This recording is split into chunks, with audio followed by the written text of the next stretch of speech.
Our speakers tonight are Dr. Joanna Williams. She is the head of education and culture at the Policy Exchange, and associate editor at Spiked, and the author of several books. The most recent one is Women versus Feminism.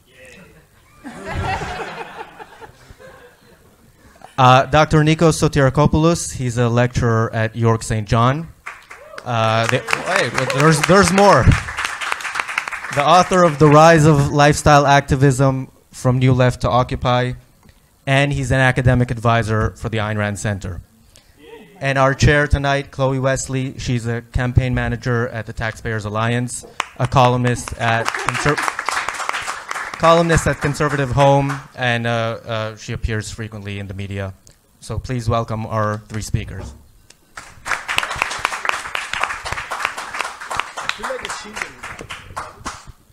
Yeah, can you guys hear from just talking without a microphone? Oh, what if we hear? Is it okay? Will it peak? No. It won't peak. It's not that great. Okay. Yeah. Okay.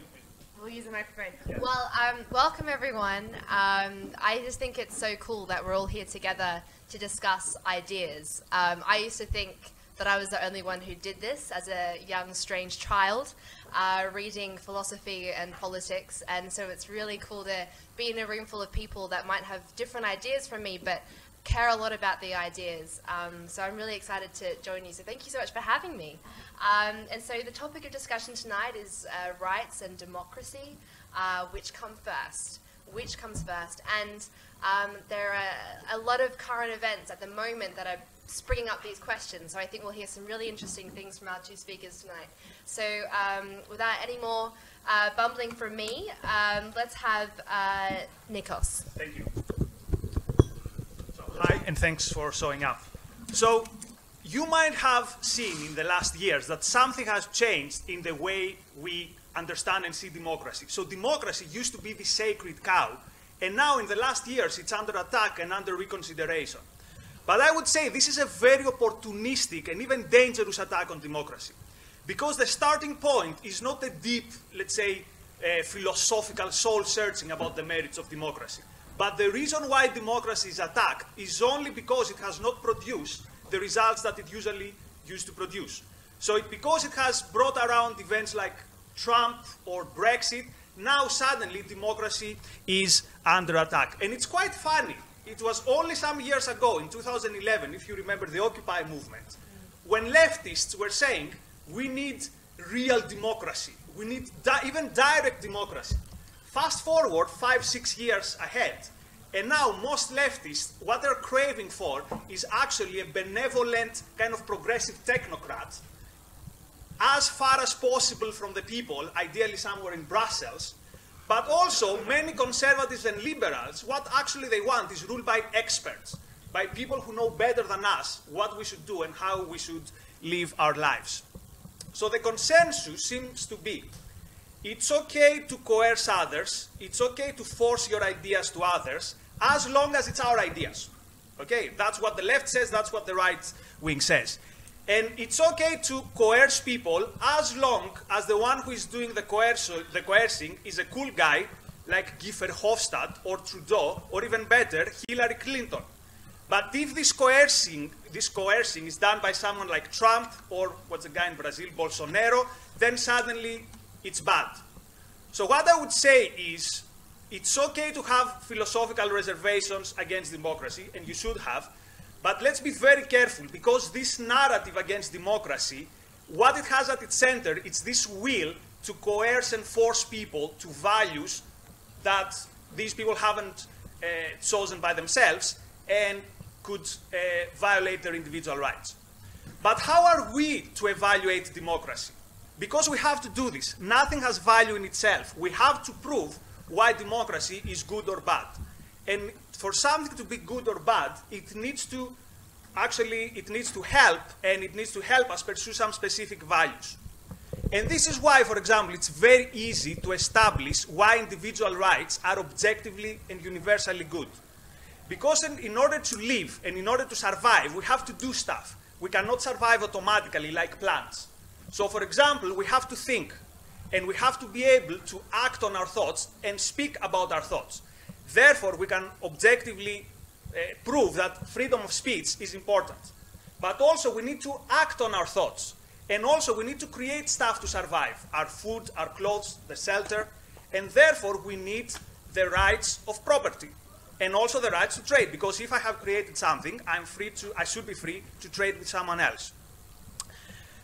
So, all these rights are related to one basic and inalienable right, which is the right to life, which is clearly good and important.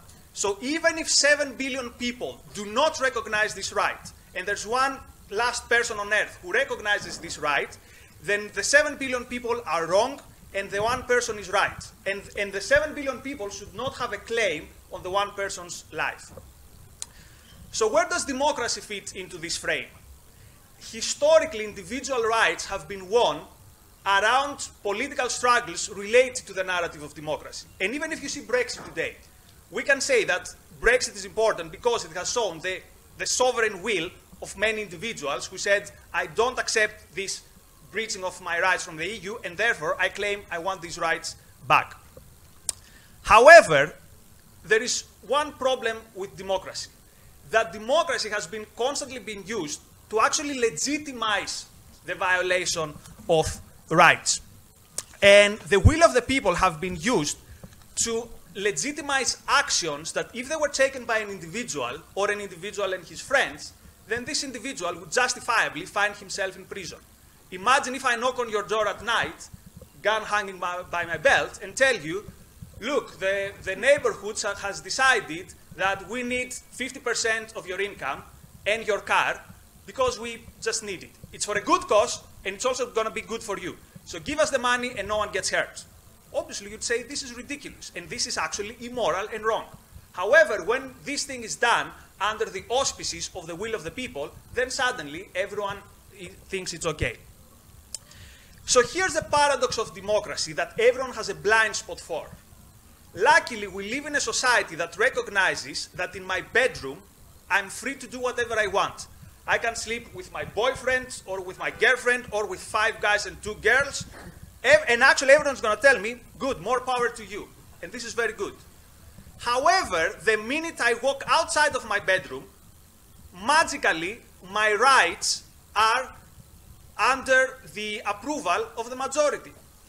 For example, if the consensus today is telling us that a politician can take away X amount of my income, or if a politician tells me you are not allowed in your pub, you are not allowed to let your customers to smoke, or if the majority elects a politician who tells me you are not even allowed to have control on your body in terms of what substances I can use or what if I want to kill myself or whatever, this shows that this is something very, very important which is going wrong. And again, it's done under the auspices of democracy. And the justification is usually, well, tough luck, your side lost the election. Now, this shouldn't be the case. Now, to sum up, democracy plays a historically positive role only up to the point when it contributes to the defense and the support of individual rights. And only up to the point where it can lead to an even better political system, you can call it constitutional republic or however you want. But here's something very important.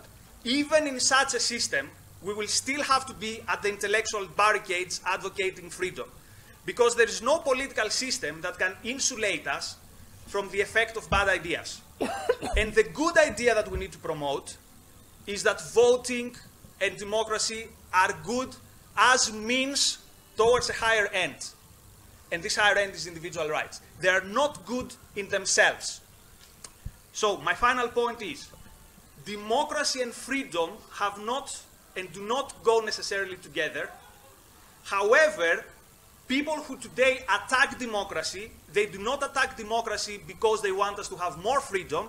They attack democracy because they want us to have less freedom. Thank you.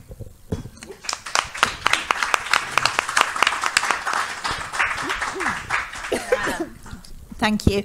Thank you. I'd just like to, first of all, say a quick thank you to Razzie. Where is he? Hello.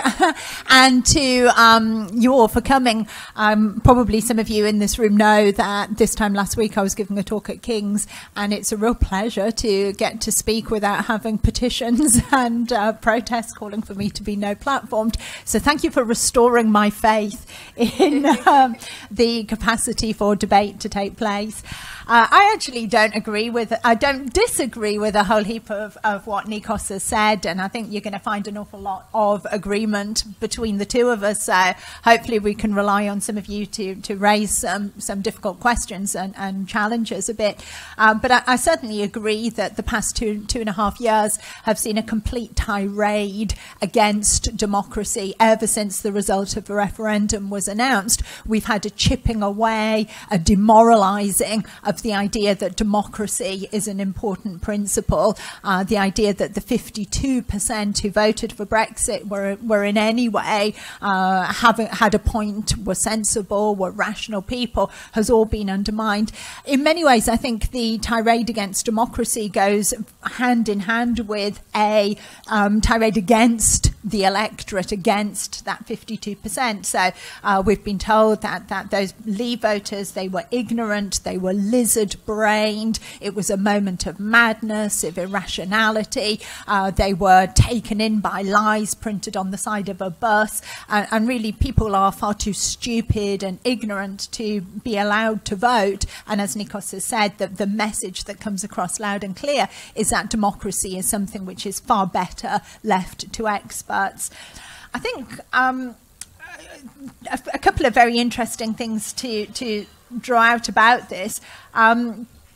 I think one thing is that democracy is understood in an incredibly limited, understood in a very limited way nowadays. It's understood as putting a tick in a box, as casting a vote once every 4 years. And you see a lot of the criticism around the referendum was the very fact that we were allowed, and that word's kind of quite interesting, you know, we were allowed to have the referendum at all. The criticism that's made of Cameron is, you know, why did he allow this to happen?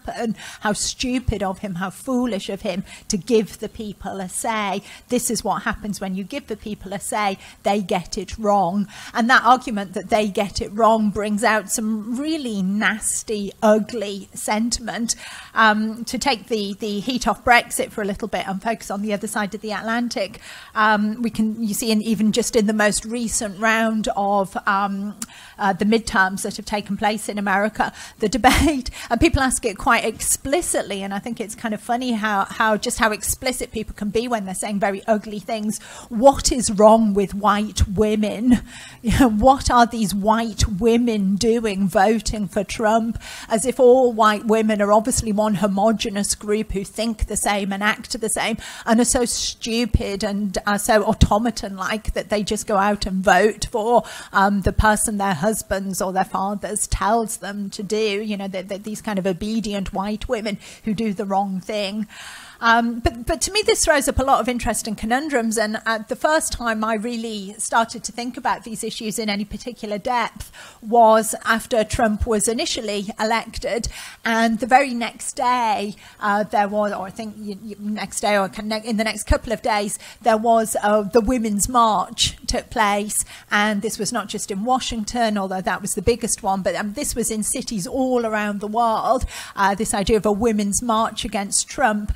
And it did leave me genuinely conflicted, and I would quite genuinely be keen to hear what people think about this, because on the one hand, some of my first political acts as a young adult were about defending the right to protest. So I'm so old that I remember going back to, it must have been about 1995, I think, when the Criminal Justice Act was coming into effect, and it was described as taking away your right to party, and it was about clamping down on gatherings of more, you know, it gave councils and government the authority to limit the number of people who are allowed to gather in one place at one time, and it would have brought in lots of new restrictions on the right to protest. So I'd always instinctively defended the right to protest, and yet there just seemed something odd about protesting Trump the day after he was elected. And I hasten to add at this point, I'm no fan of Trump. I don't know, but I suspect that if I was in the US, I honestly don't think I would have voted for Trump. I can't say I'm absolutely do not describe myself as a fan of Trump at all.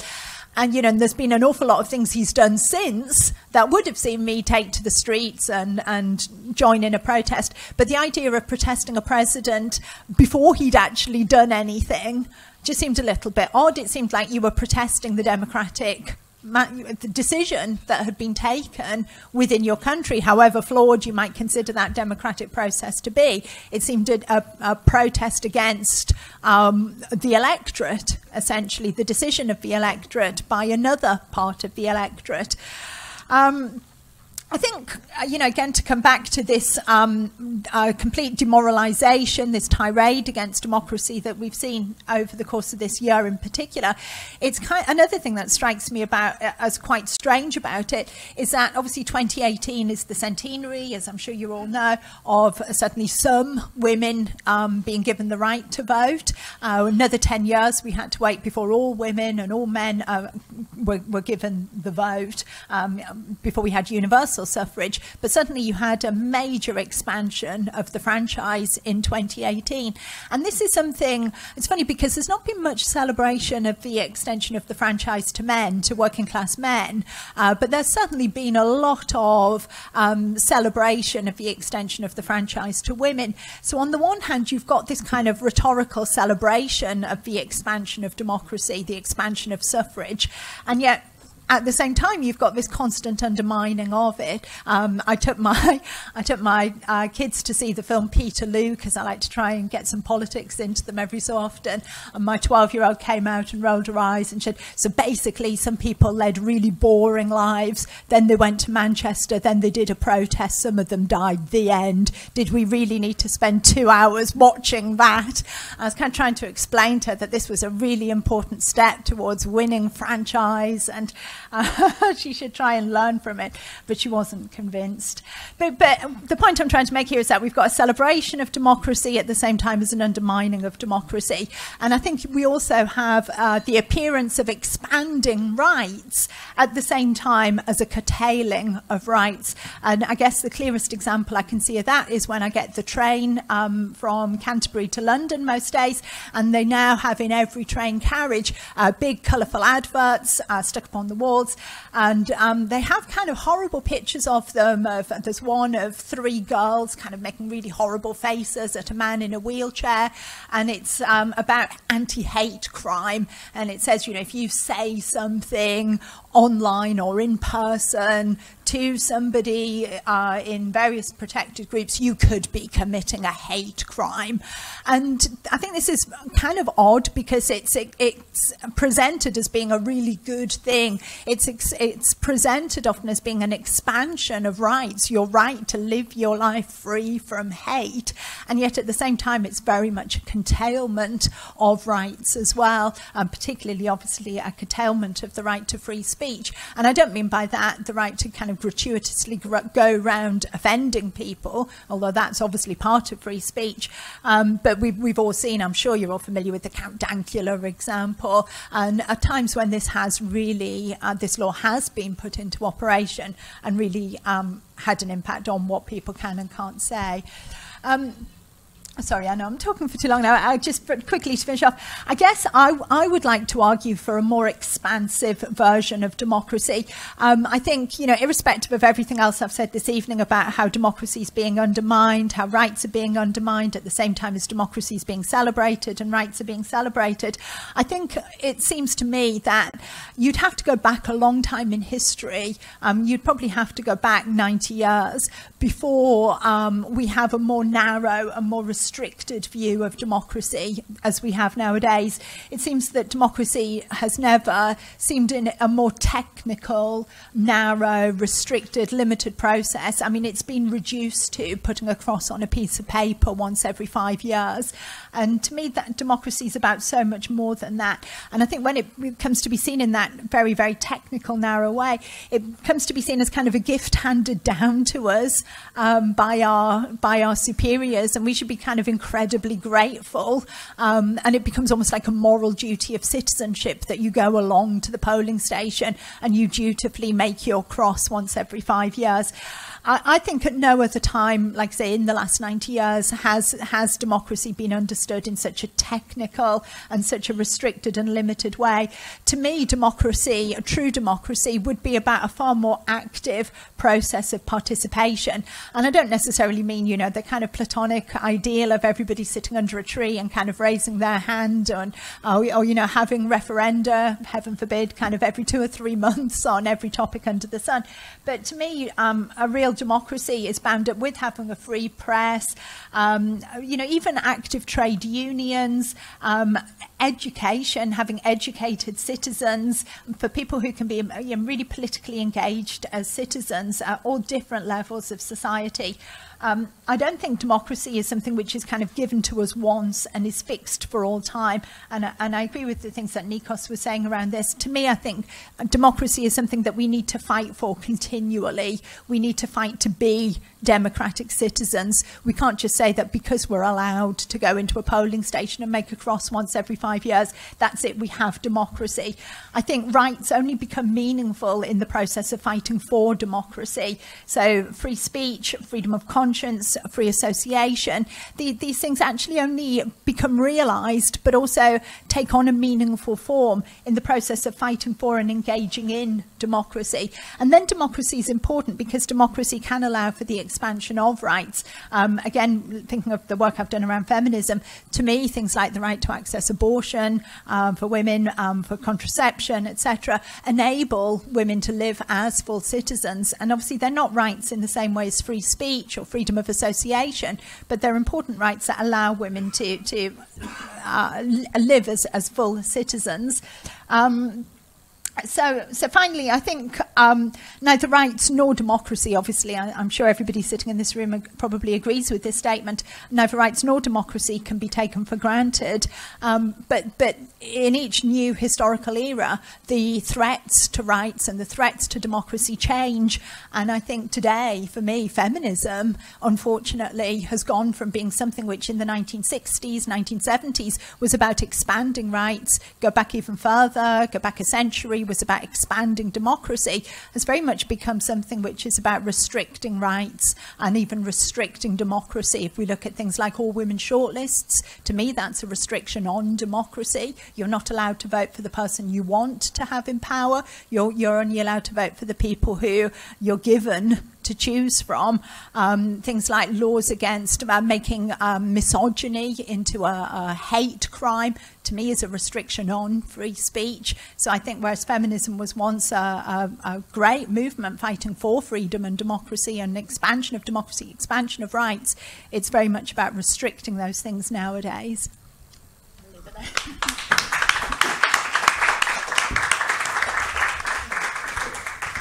there. Thank you both. It has been over 2 years since the referendum, since people voted to leave, and I am still getting phone calls from producers saying, can you come on, we're doing a segment about whether we should follow through with Brexit. So still 2 years on, it is still a question about whether or not to follow through with this democratic decision, and I've been in a lot of kind of green rooms with people who don't believe we should follow through with the decision. And I listen to the kind of arguments they make. I've never been in the majority. I've always been in the minority. It's always been 2 pro-Remain voices and a Leave voice. And that's okay. I can deal with that. But they say things like, oh, well, you know, these people in the north, or you know, these Daily Mail readers. And I can see why it would make somebody feel better about themselves to want to claim that the majority of the voting population were actually somehow beneath you, or not quite educated enough, or not smart enough to make a decision. It can't be that they looked at the same evidence as you did, but came to a different conclusion. And it gives us a great insight into the way that some people view humanity. And I think the way they do see society is as a bit of a herd that needs to be kind of guided. People need to be guided into the right area. They need to be told, you know, and nudged by governments into certain kind of lifestyles. We see, you know, these milkshake bans this week, a new meat tax, because people aren't able to look at the world and make decisions. And I find this very frightening. And I think collectivism is now a very popular idea. And so my question to the two other panelists would be, collectivists seem to be winning a lot of arguments right now. And we hear arguments about democratic socialism, for example, socialism that could be democratic. We could all, if enough people vote, you can steal everyone's stuff. So in the case of a democratic socialist or a democratically elected communist government or very pro-statist government, would you say that democracy had failed? Would you accept that result, Nikos? I would say that democracy has produced one of its possible results. Some of the results sometimes are good, like Brexit, but the reason and here's maybe I'll disagree with Joanna, the reason I support Brexit is because it gives us a possibility towards more freedom. If Remain had won, I would advocate for a second, a third, a fourth, a fifth, or a sixth referendum, unless I would get a result that would be a result in favor of a liberal and basically of individual rights. So if such a thing had happened, it would not be incompatible with democracy, because democracy tells us who is governing, but it doesn't tell us how they govern. That's a cool quote. I wish it was mine. It's actually from Greg Salmieri from the last book. What's the name of the book? The textbook on Americanism. Yeah. So if there is no contradiction between democracy and bringing results, such as a democratic socialist, that would infringe individual rights. This is why what I say is that the main focus should be a battle for more freedom and more rights. Democracy could be a tool, but not an end in itself. So as long as democracy can give us these rights, we can, let's say, use it. But I would not recognize, or I would not respect the right of the majority if this would infringe my rights. That's why, if the result was otherwise, I would want a new referendum. But now I don't. So just a few thoughts on that. I mean, I actually don't disagree with you, Nikos, at all about wanting more freedom. And I mean, that would be at heart my reason for voting Leave as well. And the fundamental, I mean, and I'll take mine from Tony Benn, you know, the idea that you have the right to vote out people who make laws that govern you, I think is an absolute fundamental principle that I'd be embarrassed to argue anything differently at all.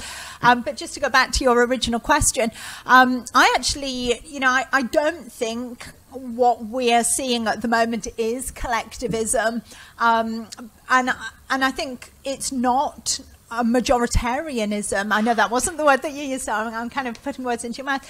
I think what we have at the moment in some ways is the opposite. It seems to me that what we have is real unashamed elitism, that there's a group in society who really fundamentally believe that they know better than everybody else, and they know far better than, to use kind of old class expression, working class people, you know, how to feed their children, what they should be eating, what their children should have in their packed lunches, what jobs are suitable for women to do, and this kind of real elite, and you know, we must remember, I mean, 48 is smaller than 52, although, you know, the Brexit vote, I mean, let's be honest, certainly I wish it had been Leave by a far bigger majority, and it would have made all the subsequent discussions easier. But the decisions that were taken, and I think Chloe comes up with some really superb examples, you know, around things like bans on milkshake. Perhaps I'm being naive, but I genuinely don't think these decisions are popular. And I think the vast majority of people who I speak to, and you say, you know, sugar tax on bacon, banning milkshakes, And they kind of think this is all a bit mad, and they, if nothing else, have far bigger priorities and things to worry about in their lives than, putting up sin taxes. And I think these decisions, it's a real kind of blasphemy against socialism to kind of see these decisions as being somehow democratic and or socialist. I think it's completely the opposite. These are we've got a kind of tyranny of an elite who are making these decisions over our lives today, and they shouldn't be allowed to get away with it. I would completely agree. That meat tax in particular is one that I'm very concerned about, because when the kind of very pro-nanny state brigade came out with these ideas about a sugar tax, everyone laughed and said, they're never going to tax our sugar, this is all silly. Now they've written this report about a meat tax.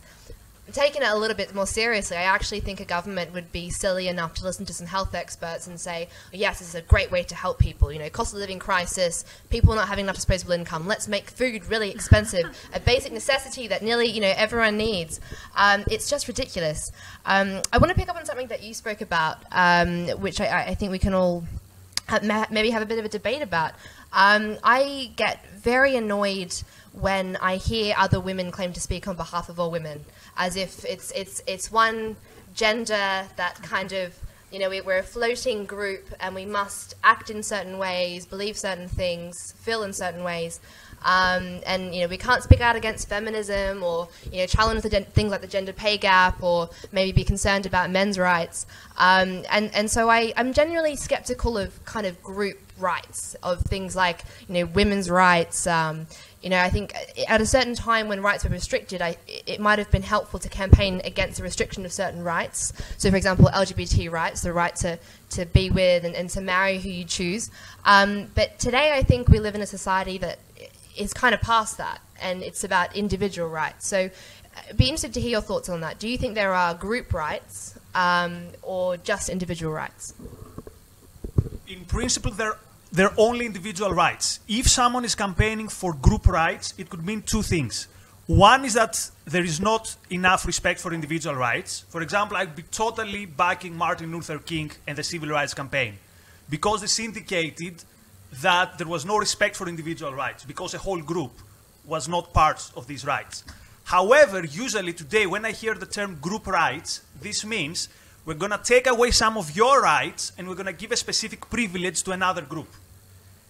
And the weird thing with, I saw a meme, I don't remember who posted it, there was a picture of the Women's March, and someone said, this is weird, because this is a march from people about rights that they already have. Oh, Sargon posted that. Yeah. Oh, yeah, I saw it from your timeline. Yeah. So, yes, I'm very, very skeptical of group rights, because, again, it means either a failure of individual rights or this tribal will to take away rights from someone else. And the problem is you can't attack them, because, as you said, if you attack them, you attack women, which is a very collectivistic way of thought. This was basically Soviet Union style. If you're against Comrade Stalin, you hate the people. It's something similar. If, Joanna, you're against feminists, you hate women. How did they call you last week? A gender traitor. So, gender traitor is the woke version of the enemy of the people, basically. So this is a very, very weird, not weird, weird is putting it light, a very dangerous mindset. And the same thing happened with Kanye West, right? Oh yeah, how can a black wife support Trump? Yeah, how could you support Trump? Although Kanye, I think he's even more confused than his critics. The basis of his criticism was that he cannot be black and have this. Yeah, totally. One of my, sorry, I'm going to jump in on Kanye. I was following this very closely. One of my all-time favorite Kanye moments was when he was doing a radio show, and it was the black presenters, and they were asking me about this. Like, as a black person, how can you support Donald Trump? Like, you're betraying our group, our minority. And they were talking about, struggles, and he said, just very calmly, there are a lot of poor white people too. And that to me just kind of was like, and they were silent. And it was like they kind of hit them, like, actually, maybe people are more than just one thing. Maybe there are disadvantaged and advantaged people, and it's not about the kind of gender or race that they're born into. Sorry to jump in on Kanye. I was a bit of a fan of that movement. I'm not sure what he's doing now, though. Yeah, just very quickly, I do think it is absolutely important that we defend individual rights. I mean, even more fundamentally today, it seems to me almost as if we have to defend the idea of the individual as a capable, competent being who can be an authority in terms of running their own life and should be free to be able to get on with that. It seems that the idea of the individual is coming under attack from all sides nowadays, either with, or I guess more what I mean is the idea of free will, the individual with free will is coming under attack from all sides. So either we are from the right, sometimes you get the idea that individuals are simply a product of their genes playing out a biological destiny, that it's our genes what made us do it, whereas from the left you often seem to get the idea that we're a product of our environment, that we're a product of our social circumstances. It was my upbringing what made me do it, and you know, between those two different parameters, biology, genetics on the one hand, environment and social circumstances on the other hand, the idea of an individual with free will, freely choosing and rationally acting upon the world is something that all too often seems to get lost. So I think I would very much defend the concept of individual rights as part and parcel of defending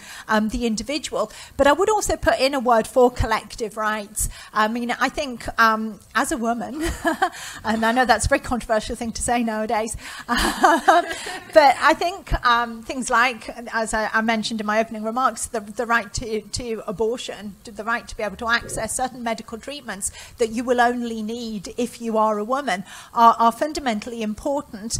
And I think what I find particularly alarming is that one of the ways in which these services, if you like, maybe rights is too strong a word, but these services are coming under threat as rights for women to access is through the whole debate around transgenderism. So you can, you know, in some midwifery circles, it's the done thing now to talk about pregnant people, or, you know, instead of sending women letters for cervical smear tests, you know, to talk about people with uteruses. Is that the plural? I'm not sure. Uteri, people with wombs.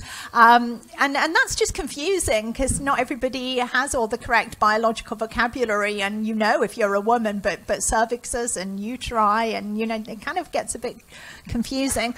So I think defending collective rights, but also I guess more fundamentally, you know, the right to protest is a damn sight more effective if that's a collective right.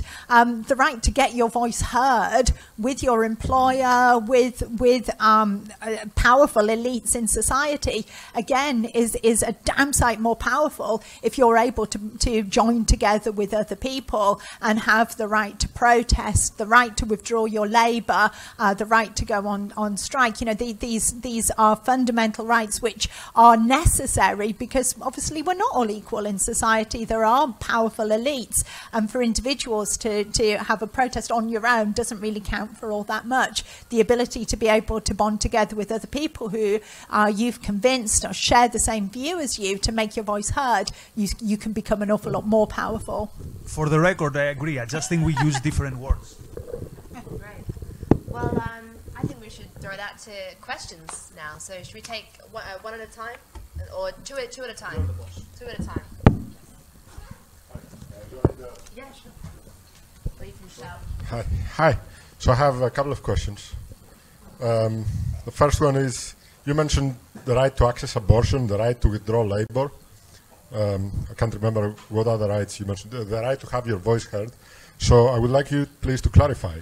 Did you mean the right to go and purchase that healthcare service, or that it is your right to force someone else to provide that service to you? Similarly, the right to withdraw your labor, I think, already exists. It's called quitting your job, right? If the right to withdraw your labor also means that you have to force someone to carry on paying you, I think you would need to clarify that and how that is compatible with individual rights. For Nikos, and I'm sorry I have to look this up, because this is an event of the Ayn Rand Center and the Ayn Rand meetup. I would like to present a quote by Ayn Rand, and I would like to know his opinion of where Brexit stands in light of this quote. So some people ask whether local groups or provinces have the right to secede from the country of which they are a part. The answer is, on ethnic grounds, no. Ethnicity is not a valid consideration morally or politically, and does not endow anyone with any special rights. As to other than ethnic grounds, remember that rights belong only to individuals and that there is no such thing as group rights. If a province wants to secede from a dictatorship or even from a mixed economy in order to establish a free country, it has the right to do so. But if a local gang, ethnic or otherwise, wants to secede in order to establish its own government controls, it does not have that right. No group has the right to violate the rights of the individuals who happen to live in the same locality. So, my question to you is, what type of, what is Brexit in the two categories that present it, and why you think so? And one more question. Sure. My question is, well, let me just preface it so I can. Karl Marx said that democracy is a road to socialism, and fundamentally, democracy is the imposition of a group decision upon the individuals of the group, and the minority is imposed upon, and that's contrary to liberty and antithetical to liberty. So my question is, do you think it's possible that in the 20th century our Western cultures have been deceived into thinking democracy is an ideal? And finally, the ancient Athenian democracy was, they selected their entire government with sortition, which is a random draw. And so this was democracy. So what we have today is not actually democracy. And random draws fundamentally stunts corruption and the influence of special interest in the selection of government. So again, my question is, do you think that we might have been deceived as a culture into advocating something that is more oligarchic or tyrannical than what we are thinking today? Well, that's really interesting. I don't know. I can't think of a system which would take into account individuals' rights to have their voice heard and to govern themselves without organizing it in the way that we currently organize it. I think the current system might be lacking in several areas, but democracy is kind of the least worst system that I've seen in human society so far. See, we're in an innovative world, so maybe there's an alternative that we haven't yet recognized and derived and then built a prototype. Yeah, it's a really, really interesting point. I'm going to leave to my other panelists to have a think about that. Right. Thank you. So shall I take both questions? Yeah. Okay. George, on the question of secession, basically, I think Rand would be more than happy with Brexit. Why? Let me tell you, first of all, what kind of secession is not okay. If I say that in my neighborhood I have enough votes to impose Sharia law, that's not okay. Because what I'm basically saying is I'm going to infringe people's rights, and because there are enough people who agree with that, it's okay to go away from the jurisdiction of the courts.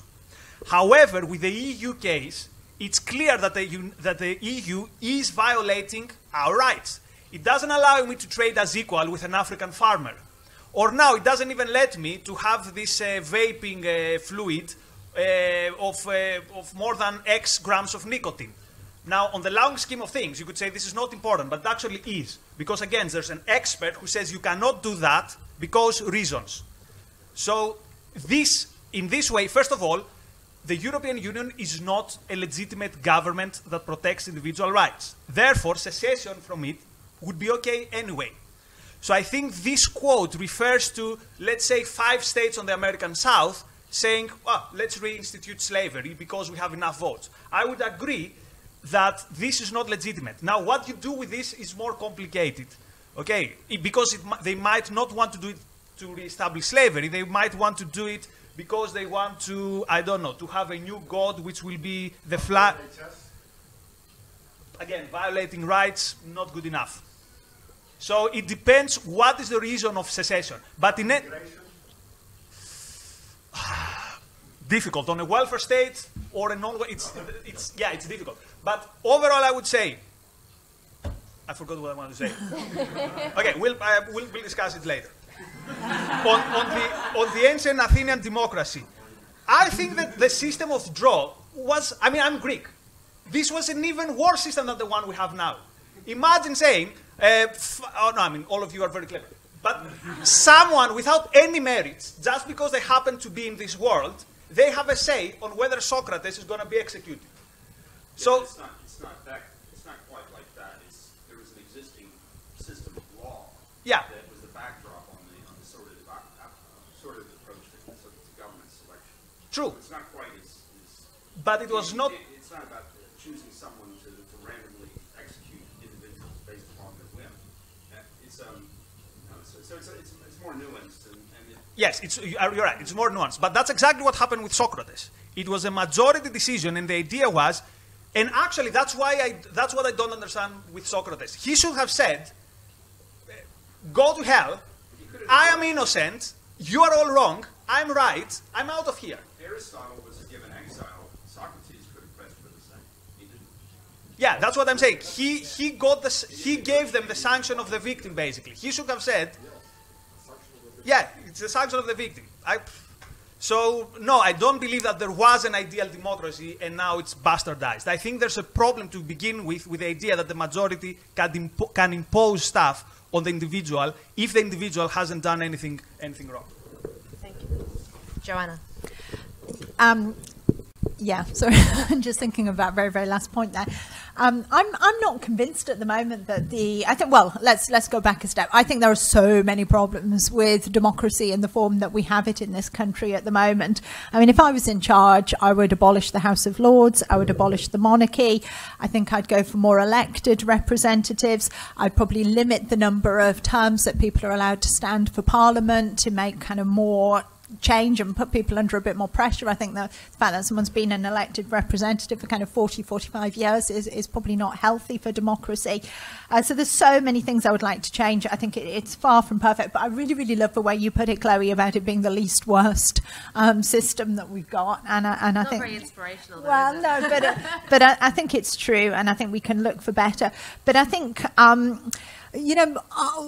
I think one problem with certainly the way we have democracy in this country at the moment is, and this is what I was just thinking of, Nikos, in relation to your final remark there, I'm not convinced, and this goes back to what I was saying earlier, I'm not convinced we do have a tyranny of the majority in this country. And there's kind of times when I really would far prefer it if we did have a tyranny of the majority. I think, the thing that was really notable about the EU referendum was that you had people voting for the first time in their lives, and I'm not on about kind of 20, 21-year-olds, but people who were in their mid-40s, people who were in their early 50s voting for the first time. You've got whole swathes of society who are so completely disengaged from democracy and democratic processes in this country that they've just opted out altogether. They've just completely disengaged. And I think that's tragic. And I think, there's kind of a part of me would really like to see a tyranny of a majority to actually see what it would be like and to actually experience that. And I think, like I said, at the moment we have a tyranny of a real a technocratic elite of people who, it seems to me, are first and foremost most concerned about their own careers rather than any major political principles. Just a very, very final quick point on abortion. To me, abortion should be like any other medical procedure. And so that means that if you're in a country like ours where access to healthcare is free at the point of delivery, Point of use. the point of use, thank you, free at the point of use. Paid for by taxpayers. Yes, exactly. Very good. Free for you at the point at which you need it, then abortion should likewise be free for you at the point at which you need it. And obviously it's only something which is going to be used by women and is important for women to defend that important right. If you live in a system where people routinely pay for their medical care, then, yes, it should be something that you're allowed to purchase. I don't think it should be made special or made different from other medical procedures. Having said that, you know, I do take the point you made at the end. If as a doctor who particularly feels a strong objection to carrying out an abortion on moral grounds, of course I never would suggest for 1 second that someone should be forced to carry out. But hopefully that doctor would not be in the routine, you know, would become a GP or a leg doctor or a hand doctor or whatever, and not a doctor, and not an abortion doctor, exactly. Yeah, just really quickly, you made a good point about people voting for the first time, and something that I'm hearing now from people. You know, Theresa May's come up with this deal, which doesn't really seem to really actually mean Brexit. People are saying things like, "Why do I pay into this system? Give these people like half my income, and then when I actually try to vote and engage with it, they don't listen to me." And there is a real, I think there's an issue in Britain, but also in Europe, where people are asking themselves, like, why am I paying into the system, agreeing to this system that is just completely ignoring me and any of my concerns? And that is very, very dangerous. Do we have any more questions? Maybe slightly drifting away from what you just said, I have two questions. One is, what's the border of individual rights or freedom? Or if you believe there should be a border, because clearly my right that I want to argue would be different from somebody else's right. And we see a lot of tragedy arguing, this is my freedom to comment on certain things, and somebody gets killed from the conflict. And people, probably we see a couple of times in France, right? People still defend they have freedom of speech. Yes, you have freedom of speech, but that, well, I'm Chinese, and Chinese say that your bad luck or disaster comes from your mouth. I like that. This is not educated by Communist Party. This is our tradition that we believe. We don't want to offend other people because in a way we think that's a respect. We don't ask people imposing certain things to other people before we understand it. If you do that, then clearly you're sort of putting yourself in danger because you don't know what's the direction from the other side. You can't control it. Second question is, I don't know if I can, it's a bit like adding a bit addition to the gentleman's question, that democracy to me is very complicated. Every time I think about democracy, I don't think I understand that enough. But when I discussed that with my European friends, I felt that almost became a monster in front of me. That if I say I don't believe in democracy, or at least I don't believe in the Western form of democracy, nobody even wants to talk to me because they think that's the base of everything. If you don't even believe in that, you're not even educated. And then I said, okay, you guys grew up in a so-called democracy. You get more spirit of the Western democracy than I do. But why you don't even allow me to think differently? That's a contradiction. I think so. So, yeah. About the democracy of ideas. And whether people live in an illusion, believing that you're really living in a superior status than a country like China, constantly being on the media saying we have no democracy at all. Whereas I can tell you that I called my mom today, and she was just being called in to vote today in the local society. So obviously the democracy practice should be reconsidered. It's the same that, do I believe in communist, or everybody's saying the communist have failed? Is it the communist idea failed, or if the communist practice failed? Theory failed. Yeah. It's an invalid theory at this time. I think you'll find here people that want to talk to you though, and are open to discussing. Do you want one more question? If there's any, yeah. You can just shout out if you like. I remember there was a quote by Churchill. He said, "Democracy is the worst form of government except for all those forms that have been tried from time to time." But in terms of voting, do you consider voting a right? Because we do limit voting to certain sections of society. Prisoners are allowed to vote, and I don't think they should be allowed to vote. I really believe that. They also allow children to vote. My son, when he was 15, was very, very keen on voting. He's not old enough yet. And I would advocate, if you don't allow taxpayers to vote. What do you think of that? Oh, sorry, when you say Yeah. only No, taxpayers, so like unemployed Yeah. people wouldn't get a vote. Absolutely. Yeah, because they're using the money that we're giving. So why should we choose right? Yeah, I've heard this argument before, and there is something, I don't think it's an intellectual objection I have to it. I think I have an emotional objection because I've been brought up with a very sentimental view of democracy and everyone having a right and believing in everyone, you know, having goodwill and wanting the best for society. there's something from this is going to sound really terrible, very smart people, there is something instinctively wrong with that idea to me that I don't think I can articulate intellectually yet.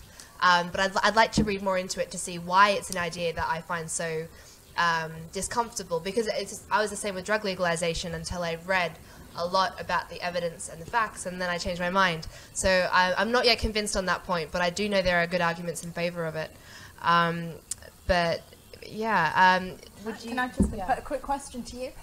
So I'm just playing devil's advocate now. I'm just really interested in the logic of your position. What about parents of young children who stay at home whilst the other partner goes to work? Would they be allowed to vote? I guess you could make a special case for family who pays tax overall because of paying benefit. You know, so it's not necessarily paying tax, but not paying benefit would be my. so would it be income tax? Because of course anyone who comes here and buys something pays VAT and all other kinds of taxes, so it'd be income tax. This idea came up to me. I volunteered as a voting clerk a couple of years ago, and seeing democracy in action, it's a very flawed system. It's very easy to scam the system. And I saw people being denied the vote because the Labour Party bust in a load of votes and got pre-votes, and then they didn't have their forms, they couldn't vote. Stupid stuff like that. And then I had an example of family coming in with a disabled girl who really didn't know what was going on, and she was old enough to vote, had no idea what, and they went into the booth and told her which cross to put. You know, even adults could be incompetent, and that's why I think if you're a taxpayer, it's not competency proof of an understanding of the. The one big issue I'd have with the kind of competency, there's this idea about people should have to have a test and have to go through a test or an exam just to prove they understand the system. The issue for me with that is who is writing that test, and ultimately it would be the government. And in the United States they tried this when black citizens were allowed the vote, and they gave them, the government set the exam, and the pass rate, it was just impossible to fill. It was a very difficult exam, and it was a way of restricting those people's right to have a vote. So my big issue with any kind of like exam-based voting rights would be who is setting the exam, who is marking the exam, and would they use that in their interest to disenfranchise certain people? Yeah. So. I think we had to. Sorry, do you guys want to come in on? Yeah, I'll just come back very, very quickly on that. I mean, just on the principle about who gets the vote in general. When you look back, I mean, I made reference in my opening remarks about the fight for women's suffrage, the fight for the expansion of the suffrage to working class men, and these were really important victories, historical victories. But I think the idea that they were fought for is also really important. And I think, as I was saying in my opening remarks, the way voting is presented today is almost as a gift, something we should be grateful for, something that's handed down to us rather than something that we fought for. You do not see bands of 16-year-olds marching on Downing streets with placards demanding the right to vote. Instead, the vote to 16-year-olds is being discussed almost as like a sop for good behaviour, for good citizenship at school. And my perhaps cynical suspicion is that if young people had overwhelmingly voted leave in the referendum, we wouldn't be having the angst-ridden discussions that we sometimes engage in nowadays about expanding the franchise to 16-year-olds. They're seen as kind of good, you know, and good behaviour. Therefore, they should be given the vote for that reason. I mean, my understanding, perhaps naive, but I think the reason why we have general elections as a nation of 70 million citizens, although obviously not all of them voting, is that in the grand scheme of things, you know, you're always going to get somebody who doesn't know what they're voting for or why. I'm embarrassed to admit, a bit like my 18-year-old, the first time he went out and voted, not taking the whole process desperately seriously, thinking it's all a bit of a laugh. I was heartbroken. For me, this was like the most important decision he could have made. He was pretty much tossing a coin. You know, and I'd love to think that everybody saw this as a really important decision, but you've got to think that the balance of so many millions of people voting, the odd person who is not making the decision for the right reasons or is not well qualified to make that decision is balanced out. I mean, I mentioned some things that I would like to do away with earlier, such as the Lords, the monarchy. I'd like to have more elected representatives, etc.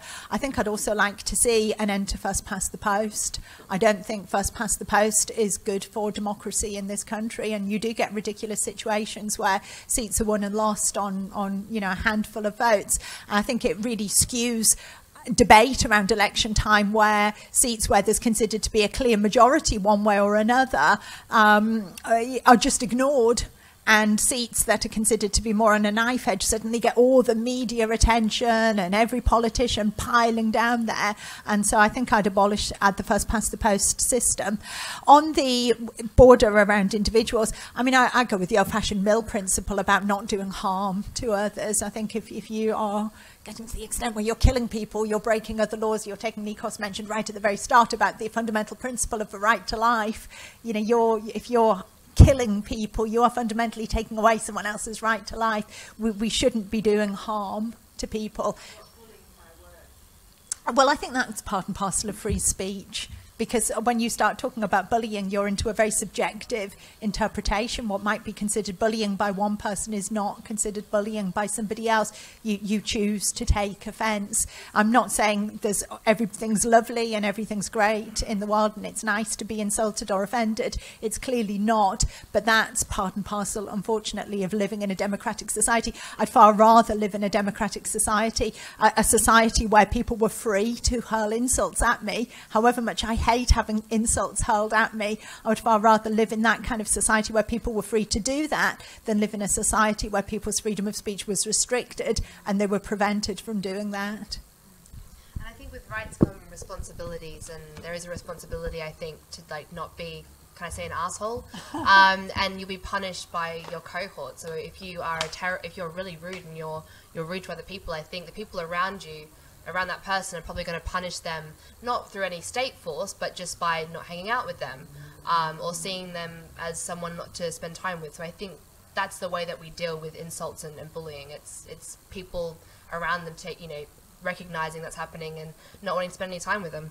Can I say something quickly on that? So it's so important at this point. If we understand rights properly, there is no conflict between rights.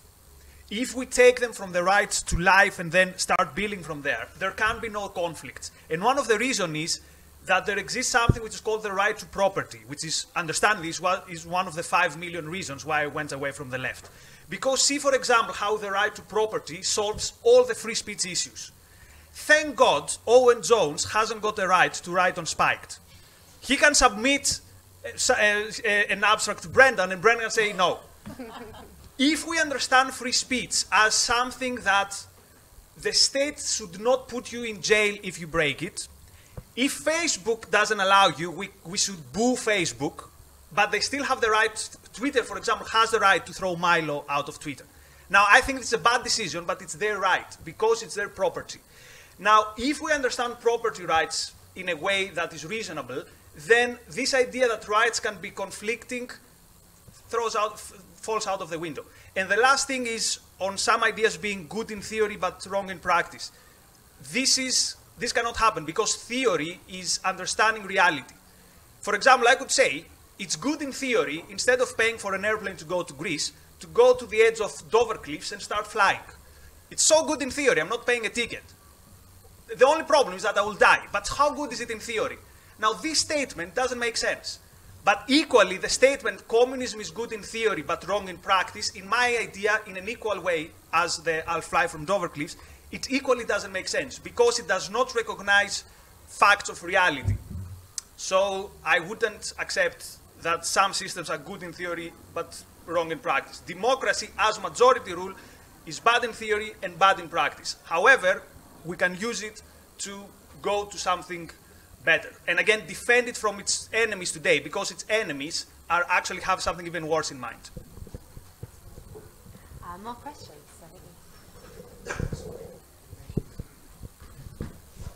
I'm interested in the role of education in all of this, and to simply ask the question, what is the point of being educated now? What are the functions of schools and the universities when it comes to democracy and the rights? One of the things that made me think about this last week was when I saw the tweet that from the people at King's College that were trying to no platform Joe, and I saw the list of names on it, and there was a lot of academics on there, and I thought this can't be real, that these people who are incredibly well educated could take a position that somebody could just be banned for having a view. But that does seem to be more and more endemic now. I start to wonder, well, what are we being educated for? Almost into a point of conformity. You actually sometimes get more enlightened views from people who left school at 16. I'm finding that more and more. On the Count Dankula thing, the view I get from people I know in that position is far more enlightened than the people who studied and got lots of degrees and this sort of thing. So I just wonder, what is the point of education now? Question. Any more?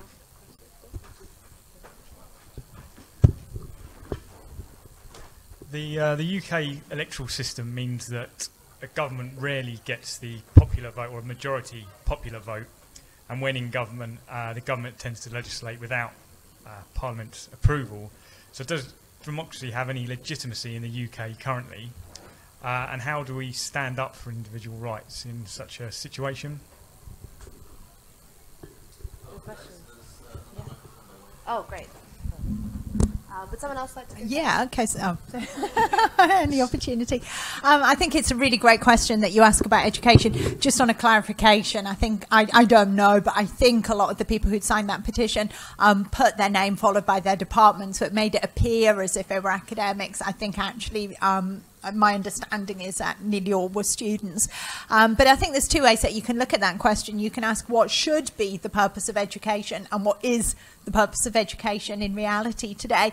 And to me, the purpose of education is very much tied in with the concept of citizenship and the concept of citizenship within a democracy, and even national citizenship, being able to pass on a kind of national intellectual heritage, a national birthright, so you can learn about your the intellectual heritage of the country you've been born into, or you happen to be a citizen of. You know, even more fundamentally than that, I would just say the bottom line is it's better to be educated than not to be educated for an individual. But as to whether education is playing that role, I think, again, a bit like I was saying about the way democracy is put into practice today, I think there are all kinds of problems with the way this is occurring in practice. And certainly being in a university after the result of the referendum was announced, there was a real sense of shock and a real kind of foot-stamping toddler kind of mentality of, but we have PhDs, you know, we know better than them, you know, how did they not listen to what we were saying? And I think too often nowadays there is a sense of education leading to a degree of formal a conformity, I think is the way you put it, which I think is absolutely right. The question about the popular vote, I've got to confess I don't have the statistics at hand, but I actually think that's not true in relation to the UK. I'm not saying it's never been true, but certainly most recently, I think in the most kind of past 3 elections that we've had in this country, I think the popular vote has pretty much swung with Oh, no, not over 50%, but a popular vote's not over 50%. A popular vote's a majority, isn't it? So, yeah, you're absolutely right. We've not had over 50% in a long, long time, but numeric majority tallying up all the votes, that's my understanding of the meaning of popular vote, has gone with the party who's been elected into power, which is actually not the case in the US. There's a different system at work over there. But yeah, I as I said earlier, you know, I would do away with first past the post, and I would go for a much more, a form of proportional representation as a very basic measure, I think. The good news is that in the era we live, I think I've learned more things walking to university and listening to podcasts than in actual university. I've been more inspired even by people I disagree with, like Jordan Peterson. I've been inspired more than Peterson than I have with 85% of the teachers I had in my life. So very soon, technology will make this discussion on who provides education and how obsolete. And I say this is excellent, excellent news. I always thought learning was about exploring ideas and being taught how to think and how to see a problem from lots of different points of view. But I don't think that's necessarily what's happening in universities right now. And you made a really good point about people with less education sometimes having a lot more common sense. I think maybe they're just less afraid to speak their mind, perhaps, because they haven't been programmed to only think of one point of view as being acceptable. I think an example of that is, you know, some people are running small businesses, have families, have tight budgets. They don't necessarily have a PhD, but they're making tough decisions every day, cost-benefit analysis, you know, really knowing what risk means. So when the government says this could risk your job, they know what that means. They probably will feel it a lot more than these politicians. And so I think just because you don't have a university education doesn't mean you're not able to make decisions or understand them. In fact, if you don't have as much, you probably understand the idea of risk-taking a lot more than someone that has a lot and hasn't ever gone to their bank account and seen zero. So that's my 2 cents. Any more questions? You can shout, or... Well, it's not going to be on the left. Or we'll give the microphone to this guy.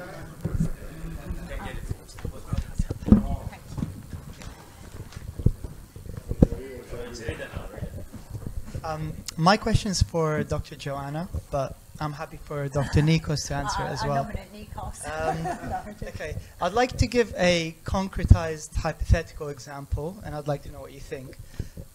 Suppose in the next general election that Labour get voted in and Jeremy Corbyn becomes our Prime Minister. And then suppose he holds a referendum that whether we should expel all the Jews in the UK to Israel. And then suppose 52% of the people here vote yes. Do you think we should follow through with that? And I would like to know your reasons why. Okay, so even though I do like Churchill, I don't agree with the quotation that Tom just said, that democracy is the lesser of two evils. And, you know, I don't agree with what Joanna said, that she would abolish the monarchy in the House of Lords, because in my view, it's easier for me to convince one person to allow me to free trade with South America, rather than try to convince half the country that that's a great idea. And it's not. Actually, to quote another one of the guys who asked the question, Karl Marx loved democracy because he said it leads to socialism. So I would say that democracy is really, really evil. And I prefer it to monarchy, let's say. So I want to just hear your views on that.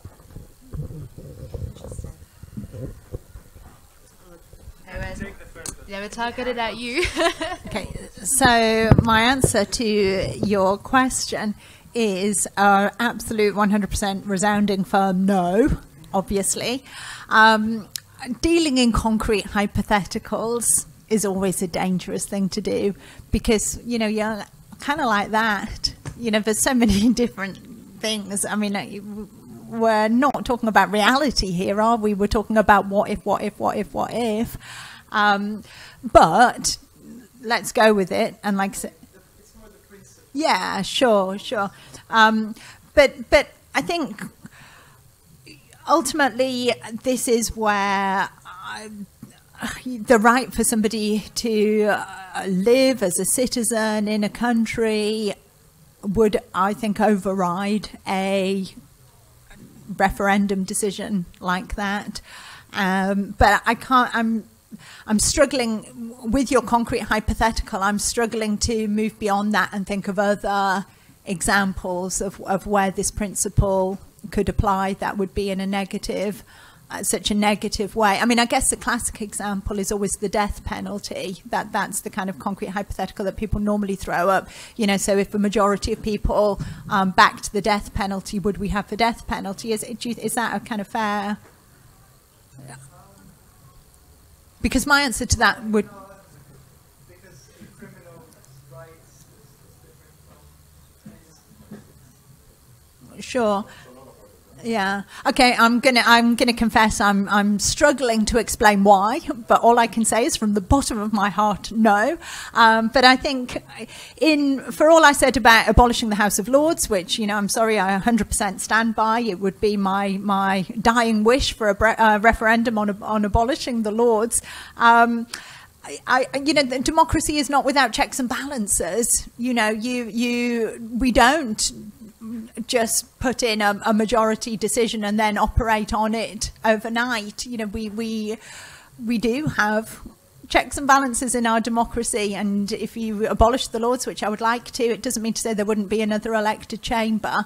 And I would like to think that such a proposition, as you've suggested, would never in a million years be put to the electorate in the first place. I mean, that would be my opposition to it. There's just no way such a question should be put to a referendum. Quick points on your argument. I'm a bit more optimist than that. I think that the three of us could take on any collectivist, anytime, any place. We could persuade the people that we are right and they are wrong. But if you leave the argument for freedom to the Tory party or to the current Prime Minister, then it's no surprise that people are not persuaded. And I'm not saying this because we are cool. We are. But anyone actually in this room, I think you could win an argument with the collectivists because you have the right ideas. Now, should this mean that if I lose this debate, this means that I should lose my rights? No, that's a different discussion. So I agree with you on principle, but what I'm saying is I have more faith on the possibility of people being able to reason and to understand the proper ideas. And again, I firmly believe my ideas are correct, and therefore I firmly believe I can persuade anyone, almost anyone. Just to play anyone who is on good faith. Yeah, just to play devil's advocate, and I don't not necessarily think that I believe this, but there have been situations where it's only taken one generation for a population to collectively, I think perhaps because they give away their right to kind of self-govern their own minds, but collectively agree and consent to having an authoritarian leader, or they all vote for a party that would be quite racist. I mean, in that situation, do you say democracy has failed? Yes, I say it has failed, although what I claim is that it fails basically by default. But actually, yeah, I should rephrase because this was not very clear. I'm not saying we can persuade everyone, but at least we can persuade people who are listening and are curious for ideas. The problem is that people today watching the public sphere, they think that the alternative is somewhere between Labour and Theresa May or UKIP. Okay, so the voice for freedom or for individual rights is completely lost in this debate. So I'm not sure whether this is a sign of people not being able to reason or the voices of reason not being out there. Now, I agree with you, by default, the default result in history have been horrendous. I mean, take the example of Greece. How many Greeks have we got here? You know that democracy worked actually perfectly in Greece. And I'm not sarcastic here. We have democracy everywhere, in the universities. We have elections every 2-3 years. Whoever wins, they can implement their program 100%. We have mass rallies, because usually a criticism to democracy is people are apathetic. Do you remember the PASOK rallies from the 80s? Like, for those of you who don't know it, put it on YouTube. Millions of people, literally millions of people. So if you want to find the best example of democracy, that's Greece. The result, you can imagine it and you know it. But this is not a mistake of democracy. This is a mistake of us Greeks, myself included, having the completely wrong ideas. So adding up people like myself with wrong ideas, what's the result? The disaster and the reason for which we are here instead of being in warm Athens enjoying beer by the sea. Did you have a point you wanted to make? Yeah, just a final thing. Or you all can talk as much as you want. But I think that, you know, I've been, excuse me. Yeah, I've been around a while, and my conclusion is that the enemies of human liberty are not interested in debating. They prefer slavery. And their agenda is with full cognizance of the nature of liberty and why it's a better model, but they're interested in slaves. The best example is the United States Civil War. They fought, they lost their sons, and they risked it all to protect their slavery. And I think you're going to find that the enemies of liberty are not interested in debating. They already know they're wrong, right? All they want is to make people slaves. And there's a big value in that. And they want people weak, poor, subjugated. It's easier to con dumb people than smart ones, so they want them stupid. And so those are the forces. Now, you don't need to acknowledge them or agree, but those are the forces at work in our society, are people who have an explicit understanding of enslavement and how to attain it, and they oppose liberty not on principle, but because they're criminals. Certainly a view. Does anyone have any other questions? No, well, I'm sure we'll be here at the end to have a one-on-one discussion with anyone who has any issue they want to bring up with us, or have a chat. But I just want to say thanks to Razi for organising this, and also I think you organise the London branch. You do a lot of these? Yeah.